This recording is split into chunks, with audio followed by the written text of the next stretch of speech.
naman ako, nakapasok naman ako sa work, pero sumakit ulit kinabukasan dahil nag-duty ako. Luckily buong duty ko, hindi siya sumakit. Pero nung madaling araw, kumikirot na naman siya hanggang sa kinaumagahan, sumakit talaga.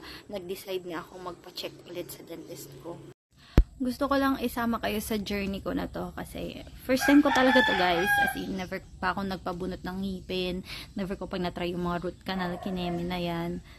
So sobrang kabado talaga ako, ayan. And kung mapapansin nyo, actually parang hindi nga siya halata, hindi ko alam kung dahil sa filter, pero feel ko talaga namamaga na siya. Ngayon na nagsasalita ako guys, masakit na siya. Actually, parang 2 years ago ko na itong nalaman. Kasi sumakit na siya dati. And nagpa-x-ray na rin ako noon.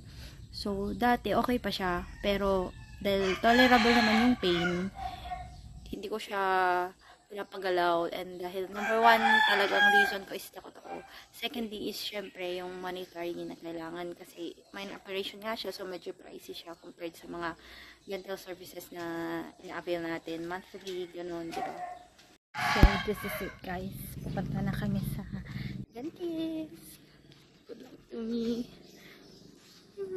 Dito pala ako nagpabunot guys sa may Malimgas Building, Dagupan City. Ayan. Akyat lang kayo sa second floor nila tapos hanapin nyo yung clinic nila Doc Amirna and Doc Queen Ramos. Ayan. So, ito pa yung itsura ko before. Tapos, yan, dyan din si mami ko, nagpasama ako kasi nga, I'm a crybaby. Ito na itsura ko after matusukan ng anesthesia. Anesthesia pa lang yan, guys.